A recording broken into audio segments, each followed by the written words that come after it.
మాజీ మంత్రి బోధన్ ఎమ్మెల్యే సుదర్శన్ రెడ్డి నేడు రెంజల్ మండలంలోని నీలా పేపర్ మిల్ కందకుర్తి గ్రామాల్లో పర్యటిస్తున్నారు.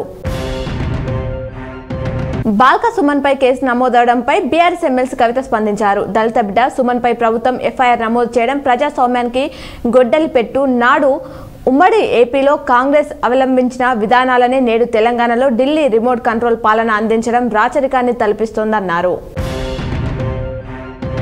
త్వరలో లోక్సభ ఎన్నికలు జరగనున్న వేళ బీఆర్ఎస్ పార్టీకి భారీ షాక్ తగిలింది. ఆ పార్టీకి చెందిన ఎంపీ వెంకటేష్ నేత పార్టీని వీడారు. కాంగ్రెస్ లో చేరుతున్నట్లు ప్రకటించారు. సీఎం రేవంత్ రెడ్డితో కలిసి ఏఐసీసీ ప్రధాన కార్యదర్శి కేసీ వేణుగోపాల్ తో భేటీ అయ్యారు. గత ఎన్నికల్లో ఆయన బీఆర్ఎస్ తరఫున పెద్దపల్లి నుంచి కాంగ్రెస్ అభ్యర్థి చంద్రశేఖర్ పై విజయం సాధించారు. అంతర్జాతీయ బాక్సింగ్ టోర్నీలో నిఖత్ జరీన్ క్వార్టర్ ఫైనల్ కు చేరింది. బల్గేరియాలో కొనసాగుతున్న ఈ టోర్నీలో నిఖత్ మంగోలియా దేశానికి చెందిన క్రీడాకారిణిని 3-2 తేడాతో సోమవారం ఓడించి క్వార్టర్స్ కు చేరింది. ఈ నెల 8న ఫ్రాన్స్ క్రీడాకారిణితో తలపడనుంది.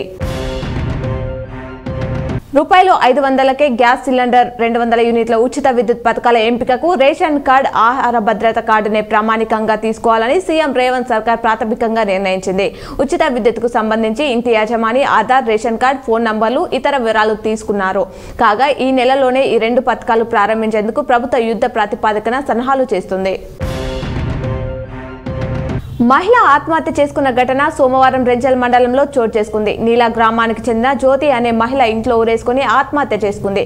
కొంతకాలంగా అనారోగ్యం బారిన పడి జీవితంపై విరక్తి చెందిన ఆత్మహత్య చేసుకున్నట్లు ఎస్ఐ ఉదయ్ కుమార్ తెలిపారు. రాష్ట్రంలో ఇక నుంచి వాహనాల నంబర్ ప్లేట్లపై టీఎస్ స్థానంలో టీజీ ముద్రించాలని మంత్రివర్గం నిర్ణయించిన సంగతి తెలిసిందే. దీంతో చాలా మంది వాహనదారులు తమ పాత వాహనాలపై ఉన్న నంబర్ ప్లేట్ల సంగతి ఏంటనే సందేహం మొదలైంది. అయితే కేవలం కొత్తగా రిజిస్ట్రేషన్ చేయించుకునే వాహనాలపై మాత్రమే టీజీ ఉంటుందని, పాతవి టీఎస్ గానే కొనసాగుతాయని ఓ అధికారి తెలిపారు.